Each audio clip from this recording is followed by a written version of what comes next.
Olá pessoal, cá estamos nós conforme combinado para trazer para você um resumo, um comentário a respeito dos pontos que nós discutimos no estudo do primeiro capítulo do livro A Gênese. Esse primeiro capítulo é muito interessante e eu quero começar aqui. Deixa eu pegar minha anotação para eu me pautar por ela, a anotação dos pontos que a gente achou relevantes da discussão que vale a pena a gente comentar aqui para vocês, que pode servir como norteador para o seu estudo. Até porque tem alguns pontos que realmente é bom a gente ter com quem discutir. E se você quiser, pode postar comentário aí, que na medida que a gente vai vendo, a gente vai respondendo, outras pessoas comentam, e a gente acaba formando uma comunidade de estudo aqui no canal. Então, primeiro, vamos começar pelo título do capítulo, Caráter da Revelação Espírita. Ou seja, quais são as características que definem essa revelação espírita. E aí a primeira palavra que a gente precisa conversar a respeito dela é a palavra revelação. Porque a gente sabe que essa ideia de revelação ela é uma ideia um tanto religiosa. E a gente precisa situar adequadamente esses termos, porque na época que Kardec escreveu esse livro, você até poderia pensar numa revelação do ponto de vista espiritual, de um ponto de vista transcendental. Hoje, no meio da ciência, a gente não teria como sustentar esse argumento. Kardec começa perguntando, pode-se considerar o Espiritismo uma revelação? Nesse caso, qual o seu caráter, qual a sua identidade, o que caracteriza essa revelação, né? Em que se funda a sua autenticidade? A quem e de que maneira ela foi feita? Então ele vai fazendo uma série de perguntas, e aí eu chamo a atenção para um dos métodos em que Kardec tem uma habilidade profunda, que é esse método de fazer perguntas, né? Eu imagino que ele deve ter se inspirado muito em Sócrates, porque a maiêutica socrática consistia em fazer boas perguntas. O aprendizado ele não se dá tanto pelas respostas, mas pelas perguntas que são apresentadas. É muito interessante que Kardec é um mestre na arte de fazer perguntas. Então Kardec faz muitas perguntas, ele começa esse capítulo, portanto, indagando, né? Qual a autoridade dos ensinos dos espíritos se eles não são infalíveis nem superiores à humanidade? Qual a utilidade da moral que eles pregam, visto que essa moral não é diferente da moral cristã já conhecida? Que verdades novas eles nos trazem? Então ele faz muitas questões para abrir esse capítulo e para, de certo modo, tomar esses elementos como subsídio para a ideia de revelação que ele vai apresentar ao longo desse capítulo. E aí, então, conversando sobre revelação, nós vamos ver, ele tenta apresentar então, e ele vai procurar apresentar o Espiritismo como uma revelação de natureza divina e ao mesmo tempo uma revelação de natureza científica. E é aí que eu quero chamar a atenção para esse ponto que a gente tem que tomar cuidado ao usar essa mesma linguagem hoje. Porque na ciência hoje, até essa ideia de que a gente faz descobertas na ciência, ela tem começado a ser questionada. Aliás, começado não, já há muito questionamento. Por exemplo, pode-se dizer que a teoria da relatividade foi descoberta? Ou ela foi elaborada, foi formulada?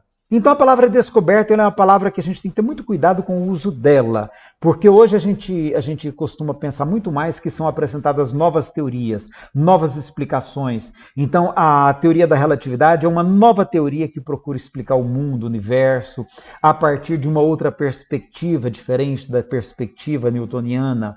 Quando eu falo em biologia, a teoria da evolução de Darwin, eu posso entender como uma nova explicação que é apresentada para explicar como que acontece esse processo de evolução animal, de evolução da vida. Então é pensado muito mais do ponto de vista de novas teorias, de novas abordagens, novas proposições, do que propriamente de descobertas. Então esse é um ponto. E Kardec vai trabalhar bem com essa ideia de descobertas. O cientista como alguém, ele vai usar essa palavra, né? São revelações da astronomia, da física, da química, e os cientistas ele vai apresentar, portanto, como reveladores, vindos à Terra para fazer que a humanidade avance. E ele vai dizer assim, olha, o que caracteriza a revelação espírita é o fato de ser divina a sua origem e da iniciativa dos espíritos, sendo a sua elaboração fruto do trabalho do homem. Então, por isso que ele vai perceber, então, essas duas características. Eu volto e digo, perfeito para o século XIX. Hoje, para o século XXI, a gente poderia, quando muito, usar como afirmação de fé. E ele vai dizer assim, olha, porque aqui entra um outro ponto. O caráter essencial da revelação divina é o da eterna verdade. E eu quero chamar a atenção que o conceito de verdade também hoje, ele também já sofreu muita mudança desde aqueles 153 anos que já se passaram da publicação do livro A Gênese. Hoje o conceito de verdade, ele não é um conceito absoluto como era o conceito platônico. Platão imaginava uma verdade transcendental que você alcançava pela indagação filosófica, pela meditação. Platão imaginava uma verdade assim, né? O ser humano saía da caverna ao encontro de uma luz que existia lá fora, e lá ele tinha a plenitude da luz, que era a plenitude do conhecimento, a plenitude da verdade.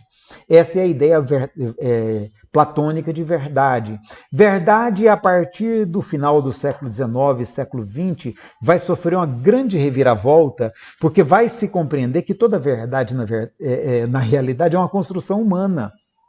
E que tudo isso que a gente está enunciando são construções nossas. E que se é que existe uma verdade transcendental que um dia possa ser atingida, como Platão imaginava, nós não temos como afirmar isso, porque a única coisa com a qual a gente lida no cotidiano são as verdades que nós mesmos, seres humanos, elaboramos.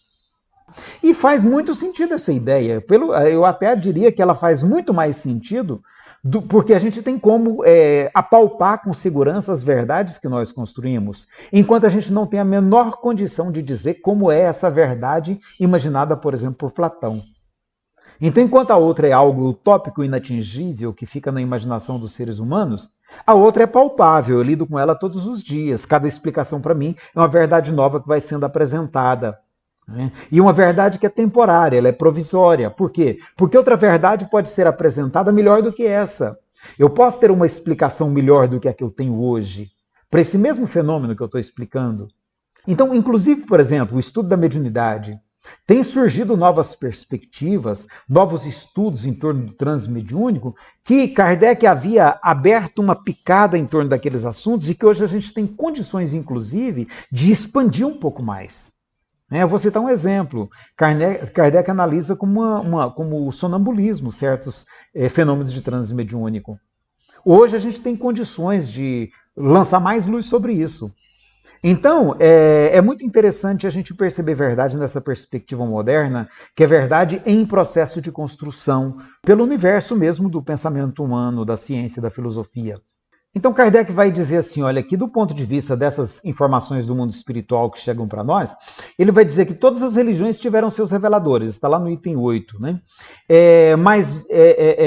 Assim, apesar dos erros que essas doutrinas religiosas apresentavam, elas não deixam de agitar o espírito e de promover algum desenvolvimento. Então ele vai dizer, dia virá em que todas essas crenças tão diversas na forma, mas que repousam realmente sobre um mesmo princípio fundamental, Deus e a imortalidade da alma, se fundirão numa grande e vasta unidade, tão logo a razão triunfe dos preconceitos. E aí, aqui também tem um ponto importante para a gente analisar, que é a questão de a razão triunfar sobre os preconceitos. O século XIX, o iluminismo, uma das características do iluminismo é a crença muito forte na capacidade da razão de superar a irracionalidade humana, vamos dizer assim, o preconceito, o pensamento mágico, as superstições. E a gente precisa estar atento porque acreditava-se que com aquele movimento que estava havendo a partir do iluminismo, que a gente estaria alcançando o predomínio da razão muito rapidamente, porque a educação, principalmente na França daquela época, já estava sendo oferecida às pessoas, né? Ainda não era universal, mas já se pretendia que fosse universal. Imaginava-se que havia um momento em que o mundo fosse inteiro, pura razão. Hoje a gente já tem certeza de que isso se vai acontecer, não é num horizonte tão próximo quanto se pensava. Por quê? Porque a gente tem um universo muito grande de crenças no mundo inteiro e a gente sabe que não há perspectiva de a razão predominar em todas essas esferas. Então essa crença na inevitabilidade da vitória da razão é algo que hoje a gente tem que olhar com muito cuidado e que ela está presente na obra kardeciana, em particular nesse capítulo de A Gênese, a gente vai perceber isso, tá? Até porque ele diz assim, olha, caminhando de par com o progresso, o espiritismo jamais será ultrapassado. Porque se novas descobertas lhe demonstrassem estar em erro acerca de um ponto qualquer, ele se modificaria nesse ponto. Se uma verdade nova se revelar, ele a aceitará. E aí vai entrar um ponto que eu quero chamar a sua atenção e acho que é muito importante a gente estar atento. Porque Kardec vai então mostrar como que o Espiritismo é uma revelação divina a partir da ideia de uma revelação progressiva que ele percebe na humanidade e que ele já tinha apresentado essa ideia lá no Evangelho segundo o Espiritismo, a partir de algumas mensagens que ele tinha recebido de um espírito israelita, através de um médium que também era de origem israelita. Então era daqueles povos árabes. Então esse médium que já tinha apropriado a cultura ocidental para o seu modo de vida, ele atua como médium, embora numa realidade onde ele tem uma mistura das duas culturas, e aí ele traduz mensagens desse espírito, afirmando o espiritismo como uma terceira revelação. Kardec apropria essa ideia e coloca ela no Evangelho segundo o Espiritismo. E aqui, em A Gênese, ele vai tentar desenvolver essa ideia, né? Dar mais amplitude para essa ideia. Então, ele vai trabalhar na perspectiva de que Moisés seria a primeira revelação, Jesus a segunda, e o Espiritismo, a partir do movimento iluminista que o mundo vivia, a terceira revelação que estaria descortinando uma nova realidade para a humanidade. A gente precisa estar atento porque Kardec está falando numa sociedade europeia, cristã, e sem muita interface, sem muita inter-relação, como, por exemplo, o mundo oriental, a China, a Índia, né? Ou então sem alguma relação com o mundo da África, que sempre teve uma tradição muito pujante, ou com as tradições espirituais das Américas. Então, quando Kardec apresenta essa sequência de primeira, segunda e terceira revelação, ele está falando do ponto de vista da sociedade judaico-cristã. Ele está falando do ponto de vista aqui do nosso mundo ocidental. A gente tende hoje, no meio espírita, a tentar generalizar isso como se o espiritismo fosse a terceira revelação para a humanidade. Nós temos que ter muito cuidado, porque nós não podemos alimentar essa pretensão, por exemplo, em relação às tradições espirituais da China ou da Índia. Não faz muito sentido. Ou em relação às tradições espirituais africanas, ou às tradições xamânicas. Então nós temos que ter muito cuidado com essa ideia. E até mesmo em relação às religiões que existem aqui no Ocidente mesmo, o catolicismo e o protestantismo. Nós formos tentar convencer o Papa de falar, o Papa, divulga aí para nós que o Espiritismo é a terceira revelação, não vai dar muito certo, né? Ou que isso vá para o próximo grande debate, grande encontro das igrejas protestantes, sabe, não vai dar certo. Então, assim, Kardec está pensando isso na perspectiva de um movimento mais científico, filosófico do que religioso. E aí ele entende nessa perspectiva que ele adota, que a gente pode perceber sim o Espiritismo como uma grande revelação para esse mundo ocidental. É importante a gente ter muito cuidado com esse conceito e até com o de Consolador Prometido que ele vai agregar. Nós não vamos conseguir convencer um evangélico e um católico de que o Espiritismo é o Consolador Prometido. Nós podemos até dizer, essa ideia é profundamente consoladora, conforme Jesus propunha. Nós podemos afirmar alguma coisa nesse sentido. Mas a gente tem que entender que Kardec estava falando do ponto de vista de um movimento que não tinha feição de uma religião como nós somos hoje. Então ele entendia que a ideia espírita representa esse consolador, pode representar esse consolador prometido por Jesus. A ideia espírita de imortalidade da alma, esse encontro de uma divindade mais paternal e não de um senhor dos exércitos. Então a ideia espírita, sim, mas longe de a religião espírita, como nós conhecemos aqui no Brasil, ser o consolador prometido, tá? A gente tem que ter muito cuidado com esses conceitos. Porque esses conceitos, se a gente não souber lidar com eles, a gente pode desenvolver um pensamento supremacista de natureza religiosa. E aí supremacismo com espiritismo não vai combinar, né, gente? Então é preciso a gente ter essa clareza, tá? E eu quero chamar a atenção e fixar aqui o aspecto de revelação científica que Kardec dá. Ele entende que pelo fato de estar sendo uma descoberta do mundo espiritual, tá? Uma descoberta do mundo espiritual, nos termos que ele adota, que então nós estamos diante de uma revelação também científica. A gente vai ver que ao longo da obra inteira dele, ele fala de uma ciência espírita. E é essa perspectiva de ciência que nós temos que entender que ela vai estar presente em todo o livro A Gênese e é o principal propósito dele. é trazer as questões de ordem espiritual para uma explicação científica. É isso que ele vai fazer ao longo de todo esse livro. É por isso que ele afirma que se novas descobertas forem feitas, que mudam o espiritismo. Kardec valoriza de uma maneira extraordinária o conhecimento científico. E ele coloca o científico, o conhecimento científico, como base para as afirmações de natureza espiritual. É interessante a gente perceber essa perspectiva porque ela é fundamental, sobretudo hoje. Se a gente quer que o espiritismo avance enquanto conhecimento humano, a gente não pode perder essa perspectiva científica que Kardec utilizava como base para a sua perquisição de natureza espiritual. E aí eu acho muito interessante, eu quero pegar lá no item 60, o finalzinho, tá? E eu espero que você leia o capítulo inteirinho, e quando você chegar lá nesse final, eu quero que você se lembre disso aqui, olha. Como que Kardec acha que a principal contribuição que essa revelação espírita, que a doutrina espírita traz, é tirar o vazio da falta de fé do ser humano.